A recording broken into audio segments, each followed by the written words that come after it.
we're going to look into what Letters to Trump has to say about the royals.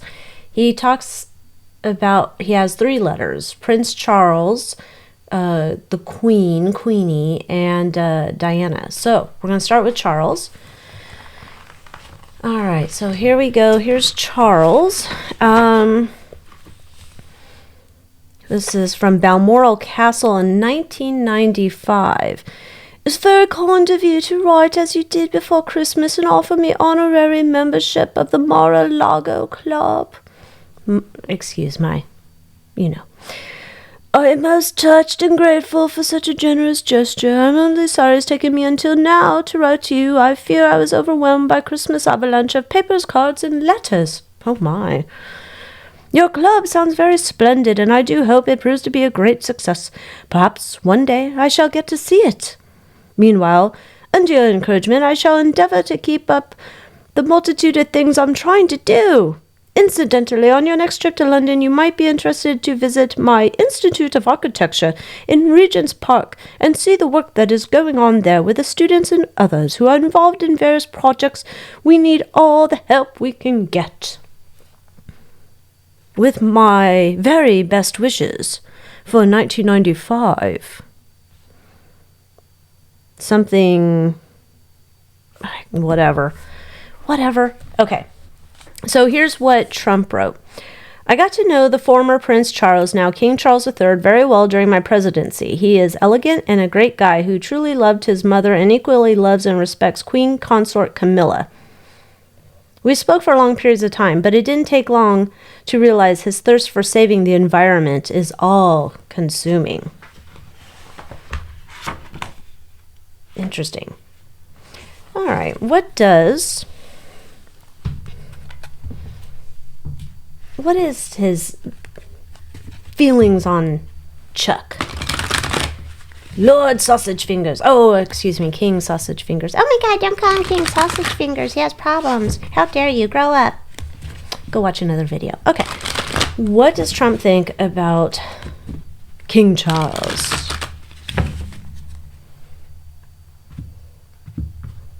And of course, it's all alleged for entertainment purposes only. It's just a card reading, not fact. My opinion, psychic downloads. Oh, there he is, the King of Pentacles, wealthy family. 9 of Cups, he's always wanted to be king, so he's finally gotten what he's always wished for in the past.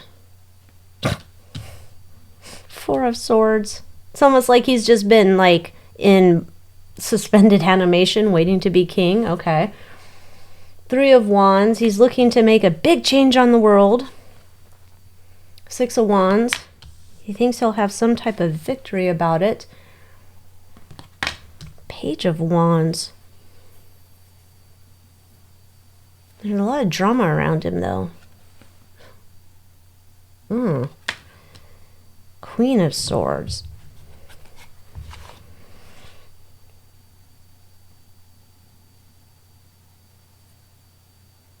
There's something here with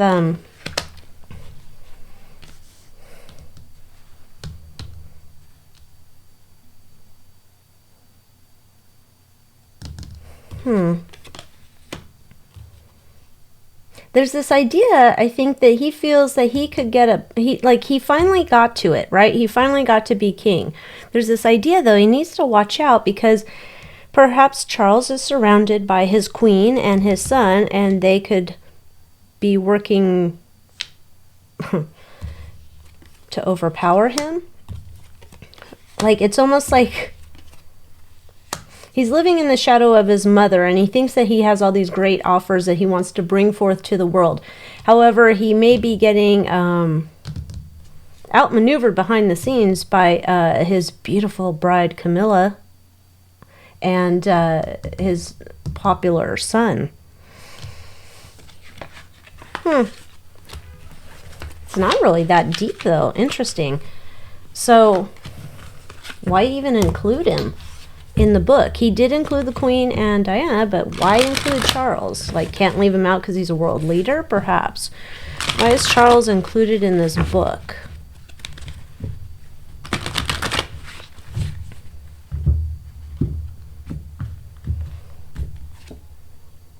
because of his connection to his mother. And he's supposed to bring forth a new generation. Oh, gosh. There's Camilla again. Three of Wands. It's part of what's happening in the future, moving forward into the future. That takes us to William, which then there's something, it becomes a big-ass burden for that. There's something like connection point. Connection from Queenie's generation to Charles to William's generation, and this becomes like a building burden. It's almost like you can't start the story at, you can't go from A to Z without getting the other letters in the middle. Let's see, I'm curious, since, you know, in a past life I was a designer. What does Trump think about Charles's architectural savvy, we'll call it? Trump's very outspoken about hating like all sorts of modern architecture. And some of Charles' things I've seen, they're horrid to me. But let's see what Trump thinks about Charles's architectural savvy.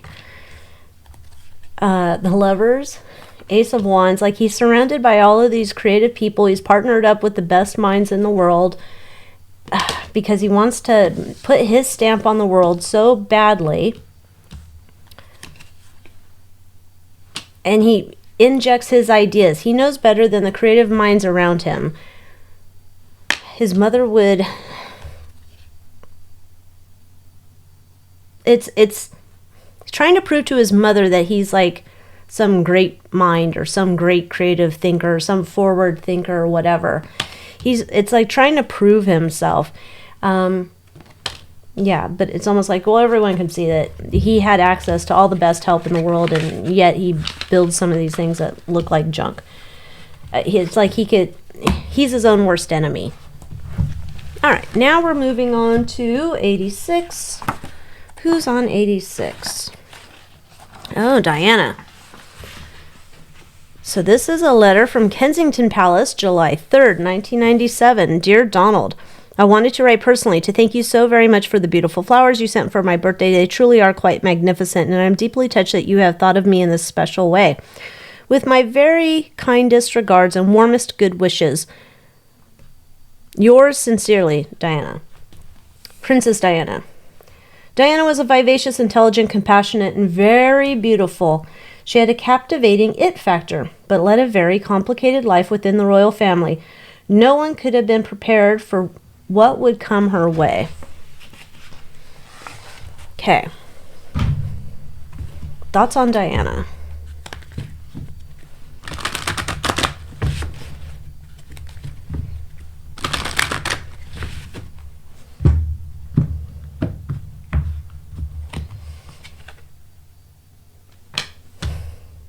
If he doesn't have a crush on her, I don't know what.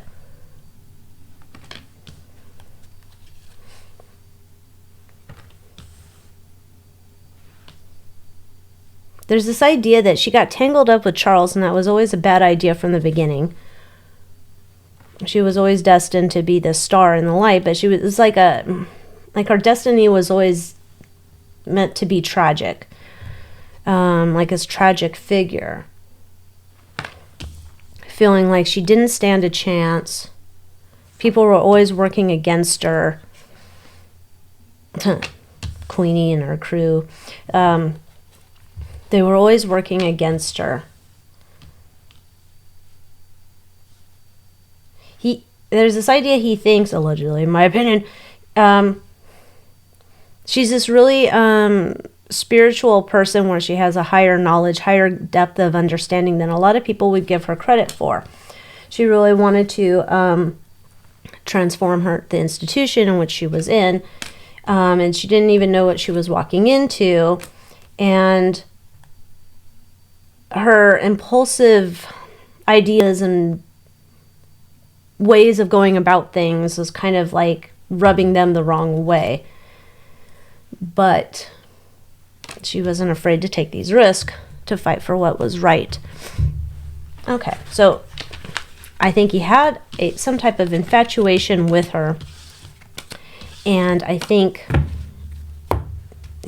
kind of like she's just one of those figures that he's obsessed with. Okay, then our last one is Queenie. I didn't call her Queenie. She's amazing. So there's no letter here that we see. Now this is interesting. This is, I believe, this is Getty Images, but I don't know what the time is. Is this when Trump walked in front of the Queen? She kept like pushing him to walk in front of her. It was that weird world tour thing. And here's a state banquet at Buckingham Palace. Elizabeth II was a great queen, one of the longest-serving monarchs in history. I met her 3 years before her death, and she was as quick and sharp as anybody you would ever meet. I asked her, who was your favorite prime minister of all? Was it Winston Churchill? She replied, oh, no, I like them all. I said, no, tell me, please. Was Margaret Thatcher your favorite? She said, yes, Margaret was great, but I liked them all. Then I asked, who was your favorite president of the United States? Was it Ronald Reagan? Did you like Richard Nixon? She replied, yes, I did, but I liked them all. And then I realized how smart she was, and that's why people loved her. There was no controversy. There was no saying she liked this one or that one. She liked them all. She was actually very strong-willed and opinionated, but she kept her opinions to herself.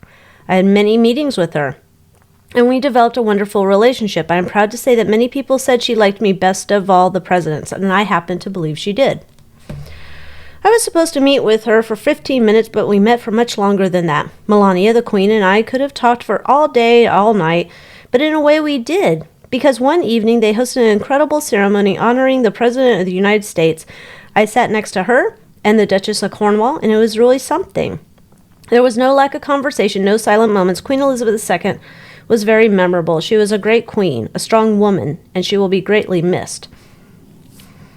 If you've watched that state banquet or whatever, it seemed, from what I saw, he and her talked quite a bit.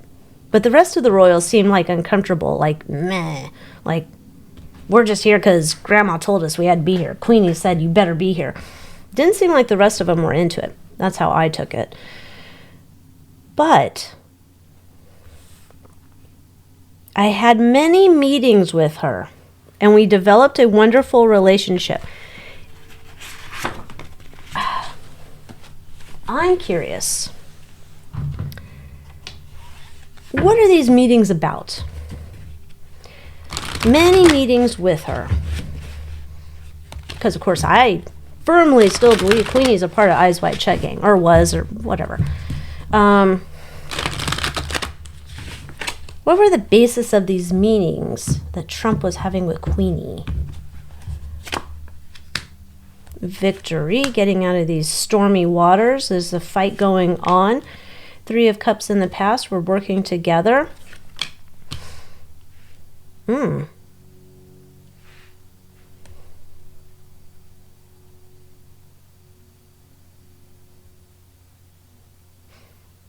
This is almost like knowing Queenie is in a position where she needs help to defend her monarchy. He's coming in and talking to her about how to, in a way, save it but surrender. There's this plan, whatever's going on is not as we see it. There's something that we're being seen currently in recent past. But it is an illusion. It's not as it seems. Like,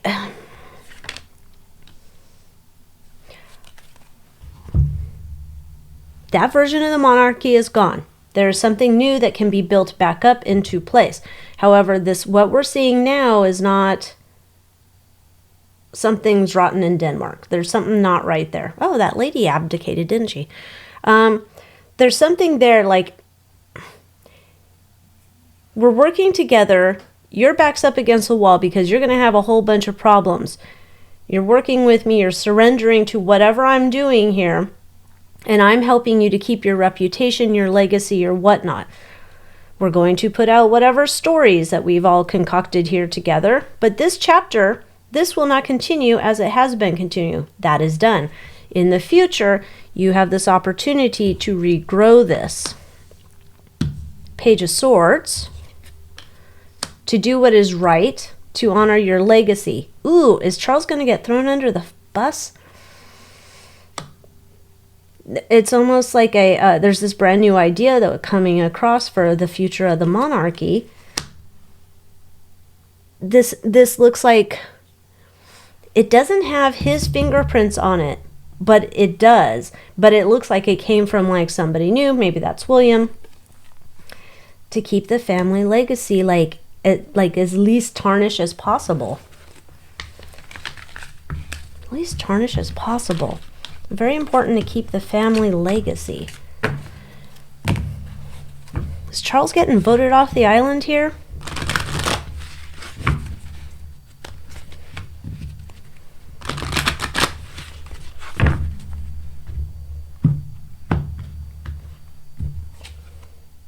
Ooh. He sure is worried about it. Oh. Betrayal.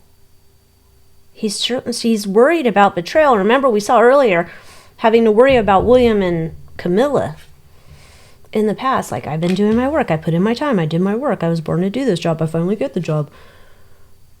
He's stuck here. I don't think Charles doesn't finish his thing, and he has to worry that he's done here. Maybe this is that old monarchy versus new monarchy. Like he's the last of it. He gets tangled up in that. Maybe it has to do with Andrew as well. The star. A whole lot of eyeballs are going to be on this. Let's ask how does Charles get voted off Monarchy Island?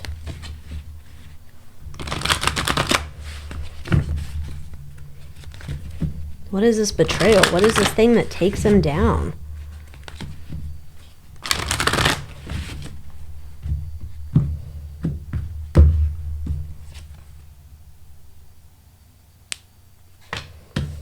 Four of Cups. People, like, it's almost like people see the truth, the writing on the wall. They're just disillusioned with him. Like, you are just a feckless leader. All this time you've just been waiting here to come in and do this bullshit, and you had all the power, but you're powerless. Like, Emperor has no clothes. Okay, yeah, you're done. We're voting you off the island. It's almost like we don't care how much experience you've had as a Prince of Wales. You've been doing this job, you've been working at it, and da-da-da, but you're like Magoo here. And there's something about all the money.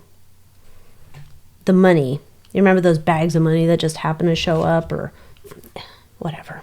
I know, if you're a royalist, you're just going to be like, hate this video. There's something here where he just becomes like an impotent leader. It doesn't work out. He just does the wrong fucking things. People are like, go away. You suck at your job. We want the sun. Now we have the devil. Uh-oh. That could be Andrew popping up. Looking back into the past.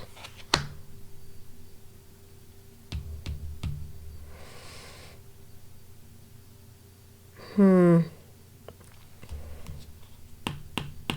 lot of things from the past get brought up here. A lot of truth comes out about Charles, and he can't do anything. It's almost like a deluge of stuff. Things about him, things about the family, things about brother Andrew, things about all sorts of stuff, and how he's just kind of sat by on the sidelines and just didn't do anything. Well, there we got the royals and Trump. Interesting. Interesting, I say. Interesting. Tell me what you think down in the comments. Join me in the Moon Moth Manor at AlyciaWicker.com. There is a video there that came out before this one that I can't put on Tuba the U. So if you want to see it, it has to do with Bill and Hill. Very interesting, I'm saying. Anyhow, thanks for watching. I'll see you next time. Bye.